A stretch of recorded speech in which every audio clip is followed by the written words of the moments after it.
अस्सलामुअलैकुम नाज़रीन। प्रोग्राम सियासत ऐं कानून में मां आहियां सां गॾु नौमिता गुल ऐं मूंसां स्टूडियोज़ में गॾु मौजूदु आहिनि लीगल एक्सपर्ट ऐं एनालिस्ट ज़ैन ए सुमरो साहब। अस्सलामुअलैकुम ज़ैन साहब, कहिड़ा हाल आहिनि? ठीकु आहियो? देव सेठा नाज़रीन, हिन प्रोग्राम में असां समूरे हफ़्ते जा जेके इशूज़ हूंदा आहिनि उन्हनि जे बारे में डिस्कस कंदा आहियूं ऐं ॼाणण जी कोशिशि कंदा आहियूं त उन जे पोयां छा कहाणियूं आहिनि, छा उन्हनि जो बैकग्राउंड आहे। सभ खां पहिरियां ॻाल्हि कंदासीं तहरीक इंसाफ़ जे हवाले सां। तहरीक इंसाफ़ डॉक्टर आमिर लियाकत जे फ़ात खां पोइ कराची में ख़ाली थियण वारी क़ौमी असैम्बली जी सीट बरक़रार रखी आहे। एन 245 ज़िमनी चूंडनि में PTI खे ॿीहर सीट मिली वई आहे, जॾहिं त 5 लख वोटर्स मां सिर्फ़ु 12% जेके आहिनि माण्हुनि उहे वोट ॾिना। ॾिसो नमिता, जंहिं वोट ऑफ नो कॉन्फिडेंस जी रेज़ोल्यूशन आई, उन खां पोइ जॾहिं ख़ान साहब खे अक्सरियत न मिली नेशनल असैम्बली में, त उन्हनि जी हुकूमत हली वई। ठीकु आहे, असांजो पहिरें ॾींहं खां इहो चवणु आहे ऐं हर उन हल्के जो जेको कानून ऐं आइन जी सुप्रीमेसी में हुक्मरानी में बिलीव कंदो आहे कि हर कदम ते तव्हां आइन जो सहारो वठो, कानून जो सहारो वठो। अगरि तव्हांजी अक्सरियत नेशनल असैम्बली में न आहे, जेका तव्हांजी वीक कोलिशन गवर्नमेंट आहे, ऐं उहा अक्सरियत ख़तमु थी वई त तव्हां हुकूमत छॾे ॾियो। हाणे इहो बयानियो ठाहिण हिन में हिन साज़िश कई, हुन साज़िश कई, उहे ॻाल्हियूं न आवाम जी सम्झ में ईंदियूं ऐं न ई उन ॻाल्हियुनि जो मुतमिल पाकिस्तान थी सघे थो हिन महिल। छोकी अॻे ई एतिरा मसइला आहिनि। डेमोक्रेसी जेको आहे तव्हांजो 70 साल खां मफ़लूज रही आहे। पहिरियों दफ़ो वेटरन गवर्नमेंट्स जेको आहे पंहिंजो जेको handing taking after 5 years proper tenure completion खां पोइ कई आहे। ऐं तव्हां हाणे अची करे हिकिड़ो ड्रामो क्रिएट कयो। पंजाब में जेको बाय इलेक्शन्स थियूं उन में PTI खे अक्सरियत मिली ऐं PTI सीटूं खटियूं। हिननि जो चवणु हो कि इस्टेब्लिशमेंट हमेशह खां सियासत थी करे, असांखे न खटणु ॾींदा, इलेक्शन कमिश्नर जानिबदार आहे ऐं कोई बि असांखे जेको आहे सिस्टम में हिकिड़ी ऑर्गेनाइज़ तरीक़े सां ख़िलाफ़ साज़िश थी थिए। ख़ान साहब जा सॼा पंहिंजा उहे बयान इन सां रिफ्यूट थिया। उन्हनि जी पंहिंजे बयान जी ऐं नैरेटिव जी नफ़ी थी इन्हनि बाय इलेक्शन्स खां पोइ। उन खां पोइ कराची में बाय इलेक्शन आई, ॾाढो सुठो आहे PTI खटी। त असां बि इहो चऊं था ऐं हिन वक़्तु फेयरनेस ऐं प्रोप्राइटरी इहो थी डिमांड करे कि ठीकु आहे बाय इलेक्शन जेके अचनि उन ते तव्हां इलेक्शन्स करायो, लेकिन हुकूमत खे फोर्स करणु कि पहिरियों इलेक्शन कयो, छो त तव्हांखे तव्हांजे मुताबिक़ हिन वक़्तु तव्हांजी मक़बूलियत आहे त जल्दी इलेक्शन थियनि त जीअं असां खटे वञूं ऐं सॼो सिस्टम तव्हां लाइ बीह रहे। ऐं जेके असांजा इकॉनमी जा हालात आहिनि, जेका इकॉनमी इमरान ख़ान साहब ॾेई वियो आहे ऐं उन इकॉनमी खे हिन वक़्तु संभालणु ठीकु आहे केतिरो मुश्किल आहे। ऐं इन सॼे वक़्त में अगरि जनरल इलेक्शन्स अर्ली कॉल थियनि था ऐं पहिरियों थियनि था, त जेका निगरान हुकूमत ईंदी उहो कीअं कमु कंदी? उहे त सिर्फ़ु कुझु अरसे लाइ ईंदा आहिनि, 2-3 महीना, पंहिंजा माण्हू नौकिरी ते आणंदा आहिनि, पंहिंजा कमु कंदा आहिनि, उन्हनि जो हिकिड़ो ऑब्जेक्टिव हूंदो आहे इलेक्शन कराइणु। का पॉलिसी मेकिंग न थींदी आहे, को फ्यूचर ग्रोथ जी ॻाल्हियूं न थींदियूं आहिनि, मुल्क पूरो हॉल्ट ते अची वेंदो आहे। उन खां पोइ तव्हांजी जेको आहे ॿी गवर्नमेंट ईंदी आहे त पोइ वरी नई कहाणी। त सुठो आहे कराची में उन्हनि सीट खटी ऐं अॻिले इलेक्शन में बि जीअं रिज़ल्ट हूंदो सभिनि खे उहो साम्हूं अची वेंदो। बाक़ी इहो चवणु कि असांजे ख़िलाफ़ साज़िश थी आहे, मां सम्झां थो इन्हनि इलेक्शन्स खां पोइ, सभिनि बाय इलेक्शन्स खां पोइ ख़ान साहब जे पंहिंजे बयानात ऐं नैरेटिव जी नफ़ी थी आहे। कंहिं का साज़िश न कई आहे। अगरि तव्हां 3 साल हुकूमत ॾिसो ख़ान साहब जी, त उन में कहिड़ो ग़लति कमु आहे जेको हिननि न कयो हुजे। ऐं 4 दफ़ो त अच्छा इकॉनमी ते अचूं, 4 दफ़ो त हिननि जो फाइनेंस मिनिस्टर चेंज थियो आहे 3 सालनि में। त कहिड़ी पॉलिसी मेकिंग तव्हांजो जेको आहे सही हले थी? का यूनिफॉर्मिटी न, का सस्टेनेबल अप्रोच न। ऐं मूंखे नथो सम्झ में अचे कि ख़ान साहब इहो पब्लिक नैरेटिव ठाहिण लाइ करे थो या छा थो करे। लेकिन बहरहाल उन्हनि इलेक्शन खटी, सुठी ॻाल्हि आहे ऐं उन्हनि जे पंहिंजा नैरेटिव डिफीट थियो आहे। इदारा जेको आहे जानिबदार न हुजनि, इदारनि खे मुदाख़लत न करणु घुरिजे ऐं नेक्स्ट जनरल इलेक्शन्स में बि उमेदु हूंदी जेका फ्री एंड फेयर इलेक्शन जीअं थियणु घुरिजे, जंहिंखे मैंडेट मिले उनखे हुकूमत ठाहिणु ॾियो। छोकी इलाही अरसे खां पाकिस्तान में जेको आहे स्टेबिलिटी न आई आहे इन प्रोसेस में जेसिताईं पाकिस्तान न गुज़रंदो पाकिस्तान कॾहिं तरक्की नथो करे सघे। ठीक ठीक अॻिते वधूं था। पीटीआई जे अॻवान इमरान ख़ान हरीपुर में ख़िताब कंदे चयो त वज़ीर आज़म शहबाज शरीफ वरी बेगिंग करण लाइ जेको आहे उहो कतर पहुची वियो आहे, पिनण जे लाइ कतर पहुची वियो आहे। इन बयान जे पुठियां हक़ीक़त छा आहे?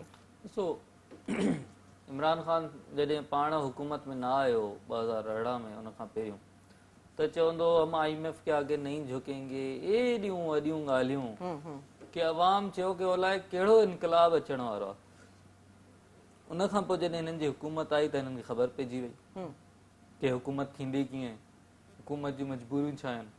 पोइ पाण वञी IMF जे अॻियां वञी वेही रहिया।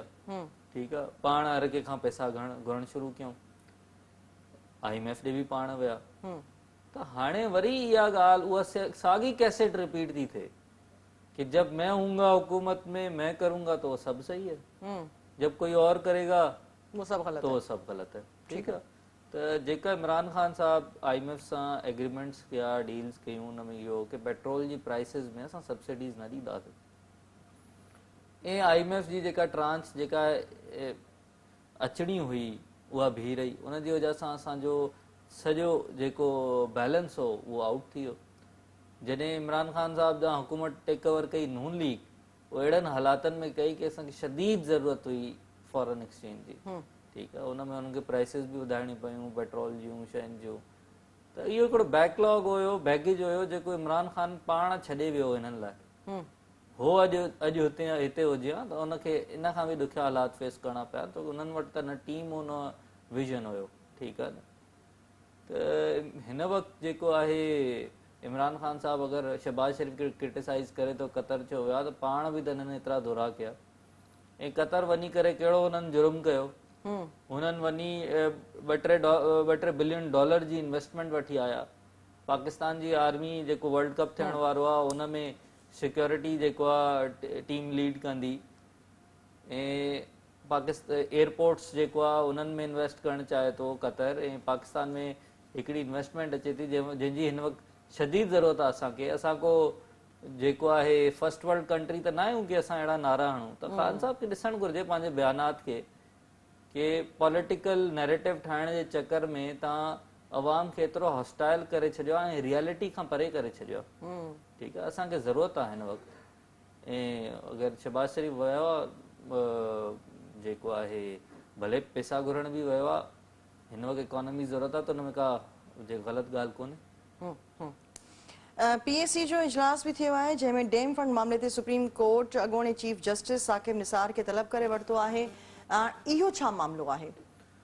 ॾिसो नमिता, ॾाढी बदकिस्मती जी ॻाल्हि आहे कि साकिब निसार साहब जॾहिं चीफ जस्टिस हुयो उहो हिकिड़ो इस्टेब्लिशमेंट जो फ्रंट मैन हुयो, हिन में कोई शक न। उन जी वजह सां हो बेंच ते वेही अहिड़ियूं हरकतूं कंदो जेका मज़ाइका ख़ेज़ूं, उन सां कोर्टुनि जो बि मज़ाक उॾियो ऐं बार ऐं बेंच सभिनि जी तज़लील थी, मां सम्झां थो। हिकिड़ो आर्टिकल 184(3) आहे कॉन्स्टिट्यूशन में जेको सुप्रीम कोर्ट खे सुओ मोटो पावर्स ॾिए थो। उहो इहो चए थो कि ह्यूमन राइट्स ऐं फंडामेंटल राइट्स खे प्रोटेक्ट करण लाइ अगरि सुप्रीम कोर्ट कोई बि ऑर्डर पास करे थी त उहो जाइज़ हूंदो। आर्टिकल 184(3) में उन में सुओ मोटो बि खणी सघे थी। उन में अचानक साकिब निसार साहब खे ख़्यालु आयो कि पाकिस्तान लाइ डैम ज़रूरी आहे। उन्हनि डैम फंड ठाहे छॾियो, सुप्रीम कोर्ट जो डैम फंड, ऐं उन ते डोनेशन्स वठणु शुरू कयूं। उन ते PTA खे, सभिनि बैंक्स खे, चैनल हर कंहिंखे जेको आहे हिननि हिकिड़े पूरी मशीनरी एक्टिवेट करे छॾी सिर्फ़ु हिकिड़े माण्हू जी मंशा जे मुताबिक़। जेको स्टेट जा जेके 3 पिलर्स आहिनि, हिकिड़ी अदलिया हूंदी आहे, ॿियो कानून जेके ठाहींदा आहिनि लेजिस्लेचर जेके चइबो आहे, टियों एग्ज़ेक्टिव्स हूंदा आहिनि जेके ब्यूरोक्रेट्स हूंदा आहिनि। त लेजिस्लेचर्स कानून ठाहींदा आहिनि, अदलिया कानून जी तशरीह ऐं इंटरप्रिटेशन कंदी आहे, ऐं जेके एग्ज़ेक्टिव्स आहिनि उहे इम्प्लीमेंट कराईंदा आहिनि। इहे 3 पिलर्स आहिनि स्टेट जा। त तव्हां जजिस पॉलिसी मेकिंग में कॾहिं खां लॻी आहे कि कहिड़ी पॉलिसी ठाहिणी आहे, कहिड़ी शइ ज़रूरत आहे, उहो त एग्ज़ेक्टिव्स ऐं लेजिस्लेचर जो कमु आहे। उन खां पोइ जेको जंहिं तरीक़े सां साकिब निसार साहब जा फ़ैसिला शयूं आयूं ऐं इहो ई थींदो आहे जॾहिं कानून जे ख़िलाफ़ तव्हां कुझु कंदो जेको तव्हांजो गिवन मैंडेट इन जुरिसडिक्शन आहे उन खां निकिरी कुझु कंदो उहो कॾहिं बि सस्टेनेबल नथी रही सघे। ठीकु इहो ई थियो हिननि खे पंहिंजो जेको ख़्वाब ॾिठो हुयो साकिब निसार की मां डैम ठाहे वञा हीअं कंदमि हूं कंदमि ठीकु आहे उन ख्वाब जी तकमील लाइ उन्हनि 14 अरब ख़र्च करे छॾिया की डोनेशन ईंदी ऐं आई 9 अरबनि जी त 5 अरब हाणे साकिब निसार खां कोई वठे न सही सही हुनजा विकिणो एसेट साकिब निसार जा इन्हनि खे कंहिं एतिरो इख्तियार ॾिनो आहे की अवाम जा जेके 5 अरब जेके तव्हां खाई आहियो ऐं उहे पैसा अलाए काथे लॻा आहिनि जेके 9 अरब आया उहो बि नज़र न आया नज़र त न आयो अलाए केतिरी करप्शन थी छा थियो कंहिंखे ख़बर न हर वक़्तु हर मोड़ ते अफ़सोस थियो आहे पाकिस्तान जी अवाम सां हिकिड़ो धोखो थो थिए ऐं हाणे वक़्तु आहे की शयूं सभु जेको आहे खुली डिस्कस थियनि ऐं जेका जंहिंजी हद आहे उहो पंहिंजी हद में रहे इन जे बग़ैर असां अॻे नथा वधी सघूं। ठीकु ज़ैन जीअं त तव्हांखे ख़बर आहे त सॼे पाकिस्तान में बरसाति जेकी आहे उहा तबाही मचाए छॾी आहे ख़ासि करे सिंध ऐं बलूचिस्तान ख़ैबर पख्तूनख्वा बि इन सां मुतासिर थियो आहे तूफ़ानी बरसाति सबबु ज़िंदगी जेकी आहे मफ़लूज बणिजी वई आहे माण्हुनि जी हेले ताईं 326 ॿारनि समेत 903 ॼणा जेके आहिनि उहे फ़ौत थी चुका आहिनि जॾहिं त 1200 खां वधीक ज़ख़्मी थिया आहिनि माण्हू पंहिंजी मदद पाण तहत महफ़ूज़ हंधनि ॾांहुं पहुची रहिया आहिनि सोशल मीडिया ते बि काफ़ी इहो नज़र पियो अचे त जेके बहिराणियुनि जा इलाइक़ा आहिनि उहे माण्हू जेके कराची ॾांहुं अचनि कराची ॾांहुं लॾपड़ान कनि त थोरो उनखे रिलीफ मिली सघे इन सॼे सिनेरियो में सिंध हुकूमत किथे बि नज़र न आई आहे सिंध हुकूमत छा पई करे ऐं अॼु वज़ीर आज़म सखर पहुची सूरत हाल जो जाइज़ो वरितो आहे। ॾिसो नमिता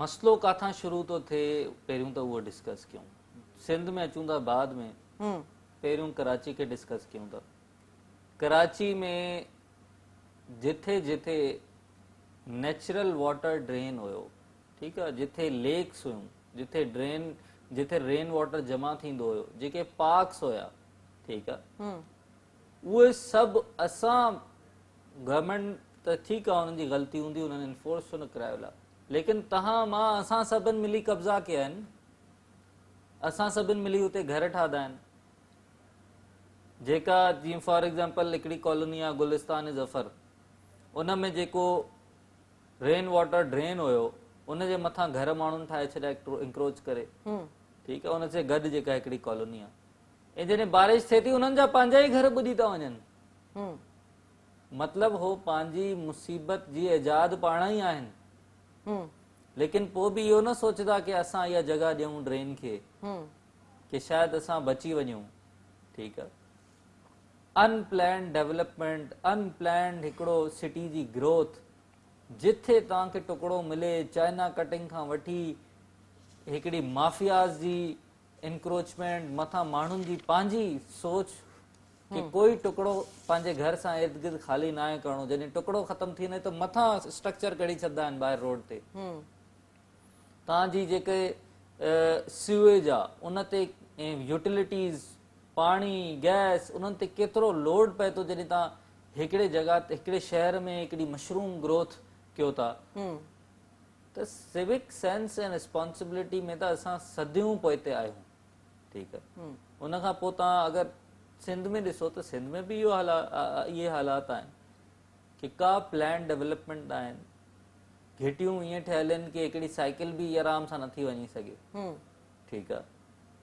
उन खां पोइ जिथे जेके जाइ मिली उते उन घर ठाहे छॾियो हुकूमत जी रिस्पॉन्सिबिलिटी त पोइ शुरू थी थिए कि तव्हां लॉ केतिरो इन्फोर्स कयो या तव्हां केतिरी प्लान डेवलपमेंट कराई कि बिल्डिंग प्लान्स अप्रूव्ड आहिनि उन्हनि जाइनि जा न आहिनि बिल्डिंग प्लान बिल्डिंग कंट्रोल जो कानून छो आहे इन वजह सां आहे पर ज़ैन ॾिसो जॾहिं बि बरसातूं थियूं या ॿोॾ आई आहे या सैलाब सूरत थी आहे त को असां वटि नेकाली जो सिस्टम न आहे त पाणी जेको आहे जेको शहरनि में जमा थो थिए दुकानूं तबाह थियूं थियनि घर था जेके तबाह थियनि को नेकाली जो ज़रियो न आहे रोड रस्ता ख़राब था थियनि पिया छो ईअं आहे, ड्रेनेज छो न आहे मां सिस्टम? उन ते ई अचां पियो कि हिकिड़ी रिस्पॉन्सिबिलिटी त आवाम जी हुई, ठीकु आहे। तव्हां इहो ॾिसो जिथे ड्रेनेज आहे उते कहिड़ो छॾियो आवाम, ठीकु आहे। ऐं शहरनि में ड्रेनेज जेके पुराणा शहर बि तव्हां ॾिसो, जीअं शिकारपुर तव्हां शहर आहे, उन में 1920s में डांस स्कूल्स हूंदा, थिएटर्स हूंदा, most planned and modern city हूंदो हुयो उन वक़्त जो। त तव्हां इहो त नथा चई सघो न कि अॼु शहर जेको आहे तबाह, उन में ड्रेनेज न हुयो या सिस्टम सभु हुयो, लेकिन असां मिली करे तबाह कयो आहे। बिल्कुलु सिंध गवर्नमेंट जी रिस्पॉन्सिबिलिटी 100% आहे ऐं उहो हमेशह हिन जा जवाबदेह हूंदा कि उन्हनि छो हर तरीक़े जी वायलेशन थियण ॾिनी, बिल्डिंग कंट्रोल खां वठी इंक्रोचमेंट ताईं गवर्नमेंट जे इदारनि जा माण्हू मुलविस आहिनि हिन में, ठीकु आहे। They are hands in gloves. ऐं कंहिं बि जेको असांजो रोड जो इंफ्रास्ट्रक्चर तव्हां सॼो ॾिसो, पूरी दुनिया में 24 कलाक बारिश थींदी आहे, उते त असां न ॾिठो आहे कि रोड बारिश खां पोइ भॼी पए। बिल्कुलु ईअं ई ठीकु आहे, आहे, बिल्कुलु ईअं ई आहे। त मतिलबु सब स्टैंडर्ड रोड ठहनि था न। तव्हां वठो था करोड़ रुपयो हिकिड़े रोड जो, त उन मां 40 लख लॻनि था ऐं बाक़ी काॾे था वञनि सभिनी खे ख़बर आहे। त सब स्टैंडर्ड रोड, हाणे मां गुज़रां पोइ जिते पीसी होटल आहे, सीएम हाउस जी तरफ़ रस्तो वञे थो जेको, सीएम हाउस जे साम्हूं बिल्कुलु रोड ते तबाही आहे, सफ़ा खॾा थी विया आहिनि। मतिलबु एतिरी सब स्टैंडर्ड रोड, जिथे सीएम हाउस साम्हूं जेको इहो तव्हांखे चौराहो आहे कराची जो, जिथे इहे कुझु होटल्स आहिनि 5 स्टार, इते पूरी इंटरनेशनल डेलीगेशन ईंदा आहिनि पूरी दुनिया मां। जॾहिं इते ई तव्हां हिकिड़ो सुठो रोड नथा ठाहे सघो, ड्रेनेज सिस्टम नथा ॾेई सघो, त तव्हां इंटीरियर सिंध में छा ॾींदव जिथे त कंहिंजी नज़र नथी पए। ठीकु, त ऐं उन खां पोइ जेको असांजो जॾहिं को अहिड़ा हालात थियनि था त एनडीए में जेका आहे ऐं जेका पीडीएम आहे, प्रोविंशियल डिजास्टर मैनेजमेंट अथॉरिटी, इन खां पोइ जेके असांजा लोकल इदारा आहिनि, ठीकु आहे, उन्हनि वटि को सिस्टम ई न आहे। हिकिड़ी बाहि लॻे थी, तव्हां ॾिसो था कराची जे शहर में, त फायर ब्रिगेड वटि उहे इक्विपमेंट्स न आहिनि कि मथे पुॼूं कीअं बिल्डिंग ते। एॾी वॾी नेचुरल कैलेमिटी, इन में त तव्हांखे ॾाढी तयारी खपे, ॾाढियूं शयूं खपनि। मां नथो सम्झा कि हिन वक़्तु सिंध गवर्नमेंट वटि एतिरो इक्विपमेंट आहे। बिल्कुलु सीएम साहब माण्हुनि खे अपील कई आहे, लेकिन मां पोइ बि हिकिड़ी ॻाल्हि चवंदुमि कि अॼु ताईं जेका सभिनि खां वधीक बारिश पई आहे, उहा 109 मिलीमीटर ऐं उन खां बराबरि मतिलबु ईअं पई आहे। पोयनि कुझु सालनि में बि एतिरी पई आहे। अॼु 500 गुना वधीक बारिश आहे, 500 गुना वधीक। त उन पाणी जो ऑब्वियसली ड्रेन त पॉसिबल न आहे कि ड्रेन करनि किथे, जंहिं साइड ते ड्रेन कंदा उते बि पाणी आहे, वाटर टेबल हूअं ई ज़मीन मां मथे थियल आहे। त हिकिड़ी अनप्रेसिडेंटेड ऐं टोरेंशियल रेनफॉल सिंध में आई आहे, ऐं इन में कोई शक न आहे कि इहा किथे बि अचे उहा लोकल एडमिनिस्ट्रेशन खे लुॾाए सघे थी, ठीकु आहे। त हिकिड़ी नेचुरल डिज़ास्टर आहे, लेकिन ऑब्वियसली ग़लतियूं आवाम जूं आहिनि ऐं हुकूमत जूं आहिनि, ऐं सभु इन में ज़िम्मेदार आहिनि। ठीकु, ठीकु। ज़ैन ॻाल्हि ॿोल खे जारी रखंदासीं। नाज़रीन, हिते सियासत ऐं कानून में वक़्तु थियो आहे नंढड़े कमर्शियल ब्रेक जो। असां सां गॾु रहिजो।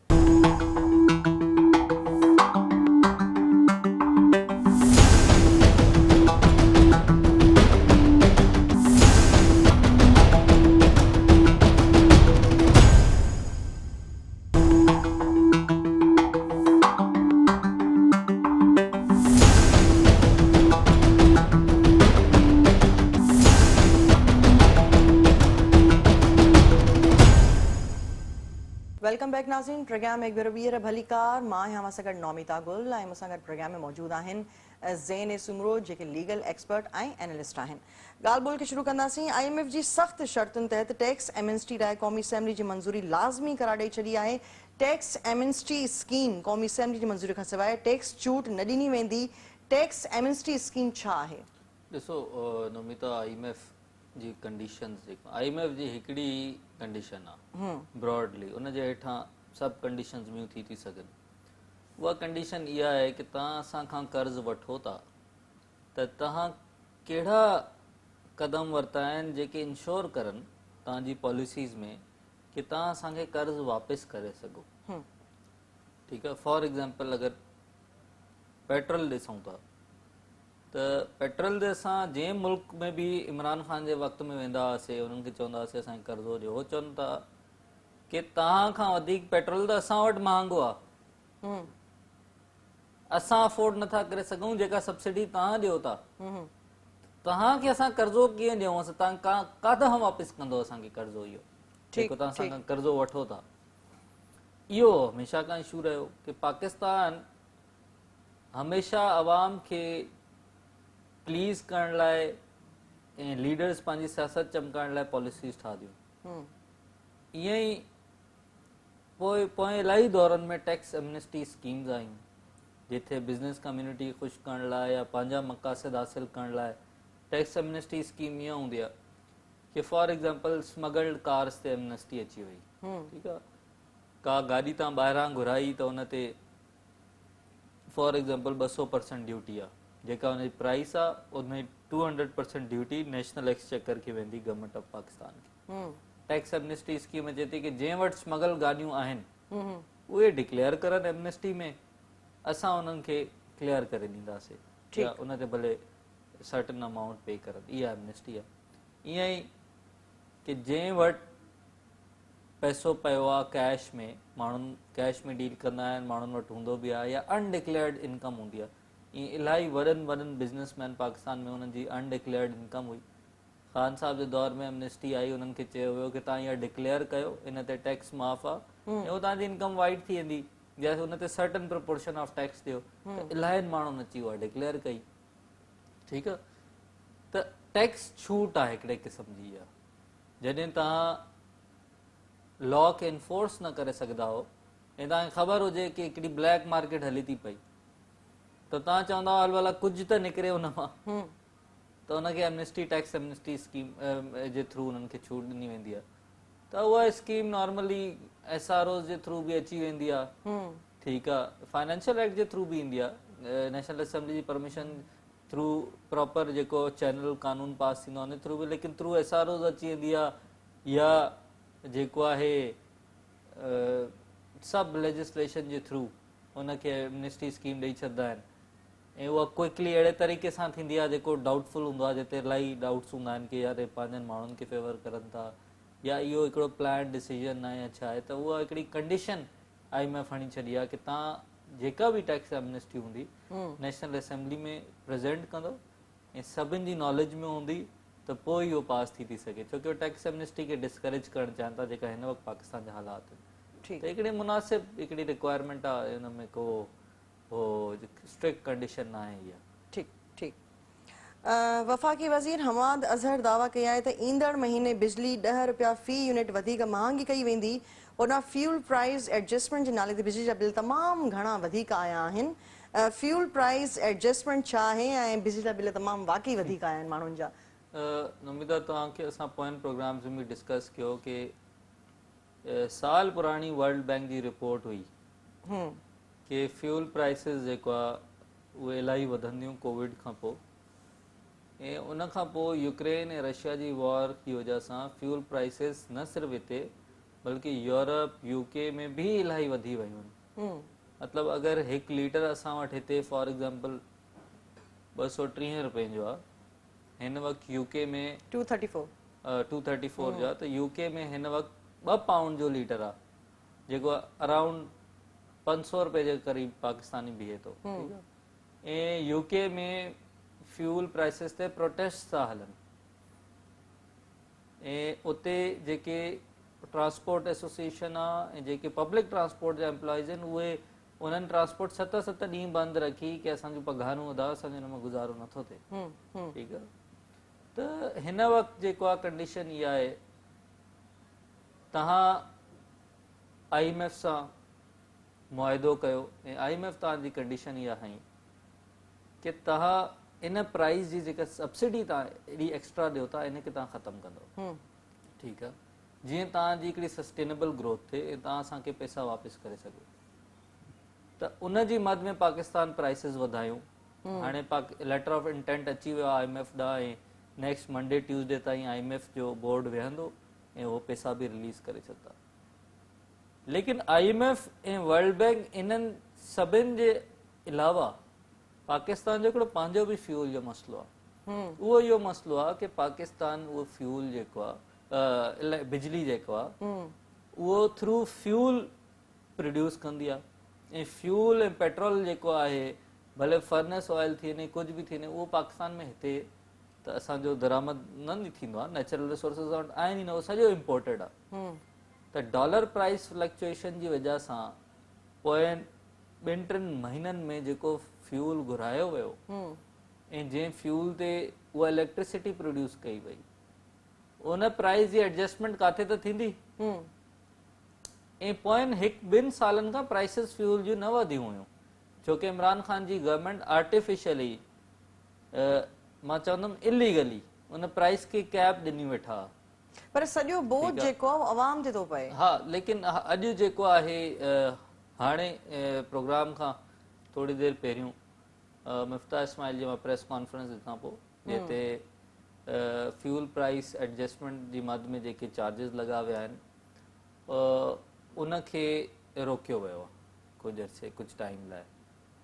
उन्हनि चयो आहे कि इहो तव्हांखे बिल जेके पुराणा आया आहिनि उहो वञी करे चेंज कराइण जी ज़रूरत न आहे कि नयो बिल अची वेंदो विद डिडक्शन, त उहा फ्यूल प्राइस एडजस्टमेंट हाणे चार्ज नथा करनि। थियो ईअं कि 2-3 महीननि जी फ्यूल प्राइस एडजस्टमेंट जेका हुई उहो कठो हिन महीने में बिल अची वियो माण्हुनि खे। इन जी वजह सां तव्हां हर जगह ते क्राइस ॾिठियूं कि एॾो वधीक बिल कीअं अची वियो, लेकिन उहो 2-3 महीननि जो कठो फ्यूल प्राइस जेका एडजस्टमेंट थी उहो कठो हिते हिन महीने में चार्ज थी वियो ऐं जिन माण्हुनि जो चार्ज थी वियो आहे फाइनेंस मिनिस्टर जो चवणो उहो सेप्टेंबर जे बिल में डिडक्ट थी करे अची वेंदो। त इहो हिकिड़ो सुठो इक़दाम आहे हुकूमत वरितो आहे ऐं इनखे एप्रिशिएट कंदो आहे। असां हिन वक़्तु हिकिड़े फिक्स मां गुज़रियूं था, उहो बैलेंस हुकूमत खे मेंटेन करिणो आहे जिथे हुकूमत जूं पंहिंजूं फाइनेंशियल जेको क्रंच आहे उहो बि एड्रेस थिए ऐं अवाम जी नीड्स बि मीट थियनि। ठीकु। ईअं ई पेट्रोलियम शयुनि ते सेल्स टैक्स लागू थियण सबबि ईंदड़ महीने जे पहिरीं 15 ॾींहनि ताईं पेट्रोल जी क़ीमत में 20 रुपया फ़ी लीटर वाध जो बि इम्कान ज़ाहिर कयो वियो आहे। आलमी इदारे खे लिखियल ख़त मूजिबि पेट्रोलियम शयुनि ते सेल्स टैक्स लागू कयो वियो। केॾांहुं वञे अवाम? सॼो बोझ अवाम ते आहे छो त इनकम जेके रिसोर्सिस आहिनि उहे तमामु महदूद आहिनि ऐं ख़र्चा तमामु वधी विया आहिनि। ॾिसो असांजो इहे जेका अॼु जेको जंहिं सिचुएशन मां गुज़रियूं था इहो हिकु ॾींहं में त क्रिएट न थी आहे। हाणे मसलन ऐं इहे साल हुकूमत जूं नाअहलियूं आहिनि सालनि खां। मसलन कंहिं हिकु हुकूमत खे नथो चई सघिजे। बिल्कुलु PIA जो बिलियंस ऑफ डॉलर्स जो हिकिड़ो रिवॉल्विंग लाइबिलिटी आहे, ठीकु आहे। बल्कि PIA जहिड़ी एयरलाइन जेका आहे अगरि कंहिं बि प्रॉफिटेबल तव्हां कंपनी खे ॾियो त उहो इन्हनि मां अञा प्रॉफिट ठाहींदा त प्रॉफिट ठाहिण जे बजाए PIA हर साल बिलियंस ऑफ डॉलर्स जो बिलियंस ऑफ रुपीज़ जो नुक़सान कंदी आहे, ठीकु आहे। उहो इन करे कुझु PIA जे पोयां हिकिड़ी गवर्नमेंट ऑफ पाकिस्तान जी गारंटी आहे त जेको नुक़सान हूंदो उहो जेका मनी आहे उहा गवर्नमेंट ऑफ पाकिस्तान पंप कंदी आहे। PIA हिन वक़्तु जेको आहे बिल्कुलु बि एफिशिएंट न आहे, एॾी ओवर स्टाफिंग थियल आहे। इहा हिकिड़ी मिसाल ॾियां थो तव्हांखे। त ईअं ई हर इदारे में मसइलो आहे, ठीकु आहे।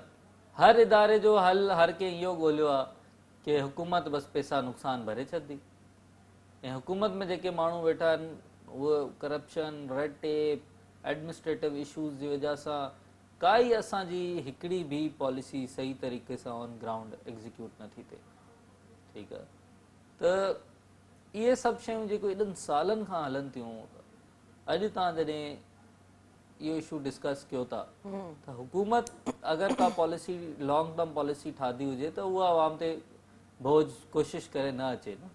लेकिन हाणे अवाम इहा ई आहे, इन्हनि मां ई पैसा ईंदा, हुकूमत ॿिया पैसा किथां जनरेट करे।